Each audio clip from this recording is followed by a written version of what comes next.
एक गांव में एक शिव नाम का छोरा था। वो अपनी माँ और छोटी बाणी के लिए रहा कर था।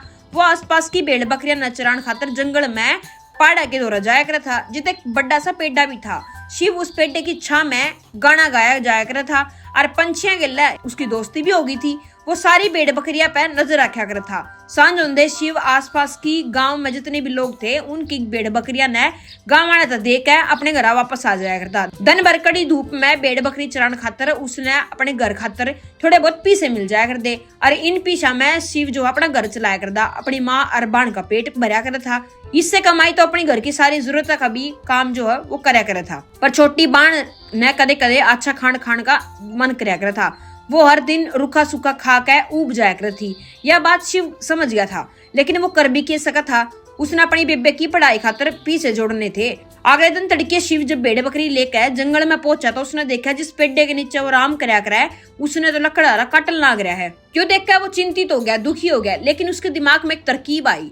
उसने कहा, सुन लकड़हारे भाई, यो पेड़ा क्यों काटन लाग रहा है? शायद तने बेरा को ना इस पेड़े पे जो भी कोई काटन जावे है उस पे बैठे उड़ चुड़ैल उसके पाछे पड़ जावे है और उसने बहुत परेशान करा है। यह सुनकर लकड़हारा डर गया और भागन लग गया।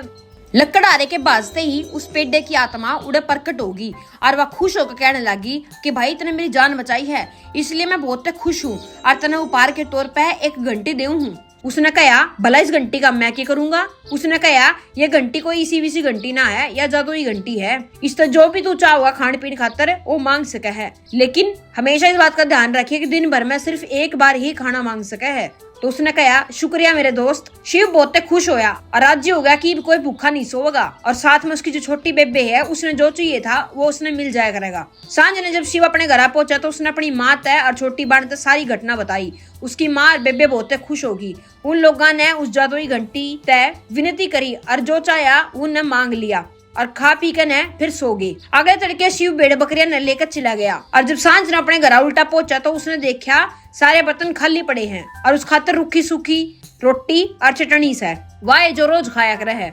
यूं देखकर शिव दुखी हो गया और उसका छो उठ गया और वो बने कुछ खाए पिए सो गया। अगले तड़के वो अपनी गिले जादुई घंटी ने ले गया। याडा घरा उसकी माँ और उसकी बेबे बहुत भूखी थी और दोनों जो है घंटी ने ढूंढने लग रही थी। पूरा घर तलाश दिया लेकिन उन्हें घंटी ना मिली।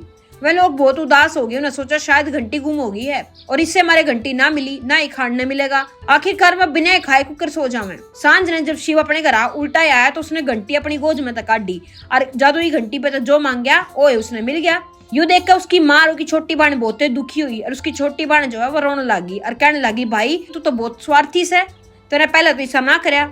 शिव ये सब सुनकर दुखी हो गया और उसने अपनी गलती का एहसास भी होया, पर उसने अपनी दिल की बात बताई। उसने कहा, हमने घंटी तक खाना तो मांग लिया लेकिन हमने मेरे खातर रखना भूल गए। मैं थक के न भूखे पेट आया और नुए सो गया। इस बात तय मैं दुखी हो गया और छो भी उठ गया मेरा। इसके बाद उसकी बेबे ने और उसकी माँ ने जो है गलती का एहसास होया और फिर सब मिल बांट के रोटी खाने लगे।